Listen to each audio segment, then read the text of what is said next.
Assalamualaikum warahmatullahi wabarakatuh. Salam sejahtera. Perkenalkan nama saya Posiana Disbernike dengan ID 33210134.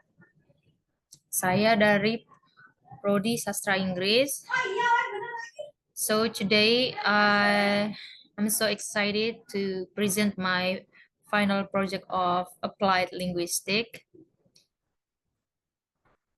So let's start.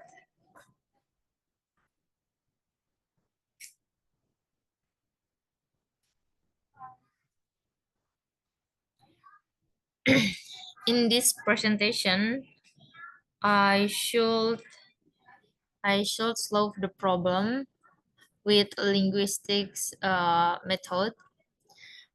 The problem is about Mr. Thompson is a linguist studying the use of lab problem language in news reporting. He is particularly interested in how language can convey bias, shape public opinion, and influence the perception of news events. Mr. Thompson analyzed articles from various news outlets, covering the same events to identify linguistic patterns that may indicate bias. He also considers the impact of these linguistic choices on the audience understanding and interpretation of the news. So the question is, what linguistic features so Mr. Thompson's focus on to identify bias in news reporting? Okay.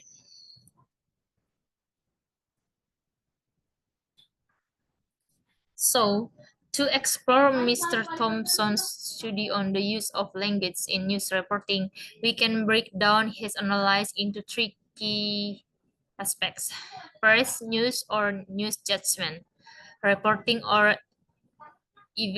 evidentiary method, and linguistic techniques, plain style. Here is an explanation of each with relevant linguistic features. Partial measures such as training journalists for improving their writing process, advising media institution business for improving their policies. The first is news or news judgment. News judgment, this refers to the editorial decision about which event to cover and how to present them. It reflects the priorities and biases of the news outlet. Second, linguistic features. Headlines, the choice of words in headline can indicate bias.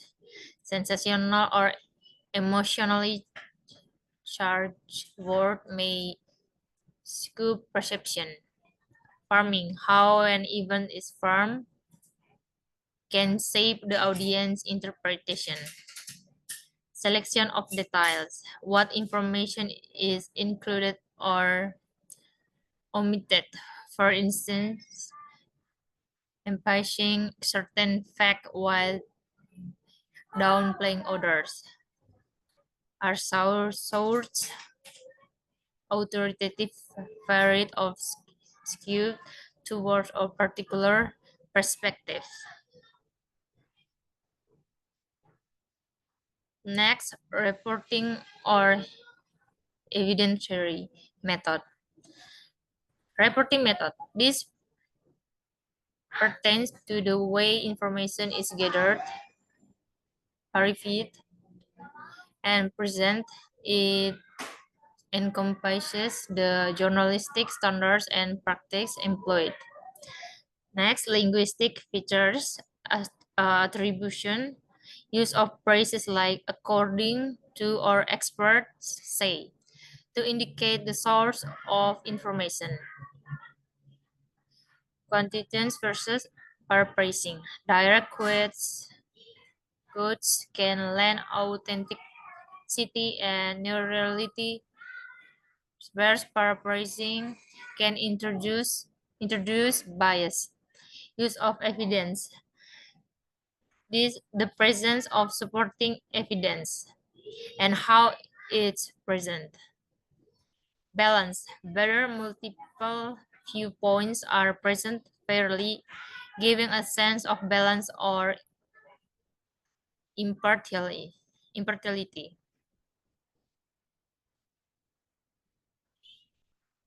Next, plain style. Plain style, this refers to the use of clear, straightforward language that avoids jargon, complex sentence, and ornate expression, making the news accessible to a broad audience. Linguistic features next. Simplicity, use of simple and direct language, avoiding technical terms or complex vocabulary unless necessary.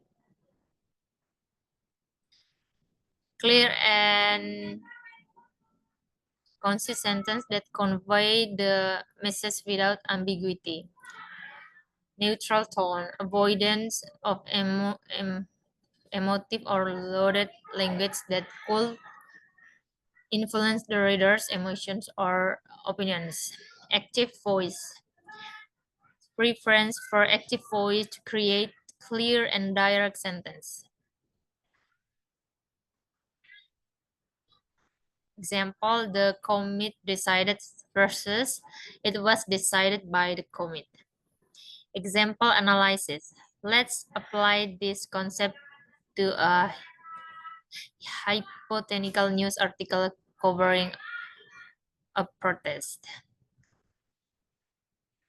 News judgment, the headline thousand rally for justice versus mob causes chaos in the city center. So different editorial choices. The former frames the event positively, while the latter frames it negatively. Reporting method, if the article includes quotes from both protest organizers and city officials, it indicates a balanced approach. If it only quotes law enforcement, it might show bias. Plain style. An article written in plain style might say protester marched downtown, demanding policy change using straightforward language. An article that says a troop of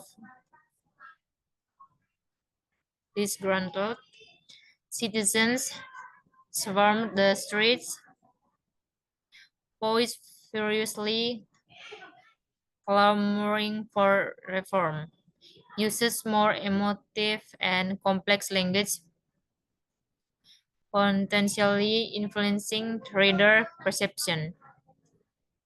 So by analyzing these linguistic features, Mr. Thompson can identify how language in news reporting may convey bias, shape public opinion, and influence the audience perceptions of events.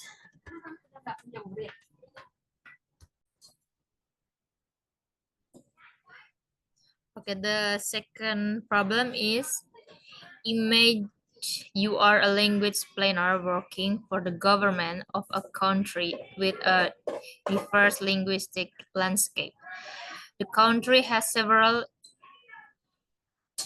indigenous languages spoken by different ethnic groups, as well as a dominant national language used for official purposes.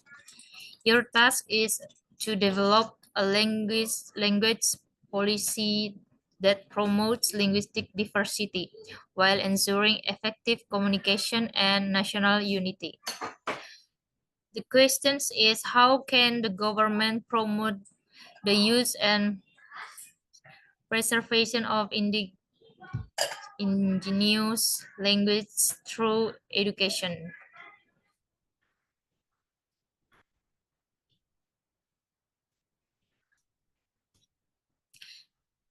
So to solve this problem is like as a language planner, promoting the use and preservation of indigenous language through education involves implementing a comprehensive and inclusive language policy. Here are some strategies the government can use. The first, bilingual and multilingual education programs strategy. Implement bilingual and multilingual education programs in school where indigenous languages are taught alongside the national language. Implementation. Develop a curriculum that includes both indigenous language and the national language. Train teachers who are proficient in both the indigenous language and the national language. Provide learning materials in indigenous language. Second, teachers training and professional development strategy. Ensure the teachers are well equipped to teach indigenous language by providing specialized training and continuous professional development. Implementation establish teacher training institutes focused on indigenous language.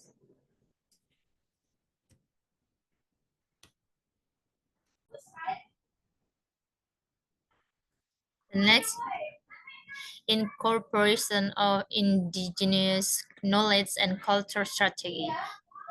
Integrate indigenous knowledge, traditions, and cultural practice into the educational curriculum to make a learning relevant and engaging for students from diverse backgrounds. The implementation is collaborate with indigenous communities to develop culturally appropriate curriculum content, include indigenous stories, histories, and cultural practice in lesson plans, celebrate indigenous cultural events and festivals within schools. The next one is community involvement and participation strategy. Engage indigenous communities in the development and implementation of educational programs to ensure that their language and cultures are accurately represented and preserved. Implementation, create community advisory boards to provide input on educational politics and curriculum development. Encourage community members to participate in school activities and share their knowledge and skill. Support community-led educational initiatives such as language immersion camps and cultural workshops.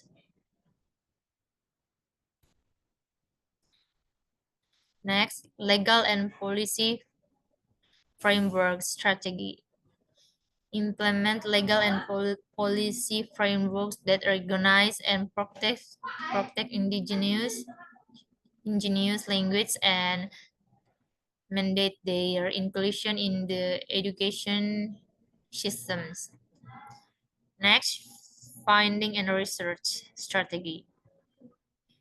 Allocate sufficient funding and resources to support indigenous language education and preservation initiatives. Provide financial support for the development of indigenous language curricula, teacher training, and educational materials. So by implementing these strategies, the government can create supportive environment for those use and language through education, fostering linguistic diversity while ensuring effective communication, national unity. So that's all my presentation today. Thank you very much.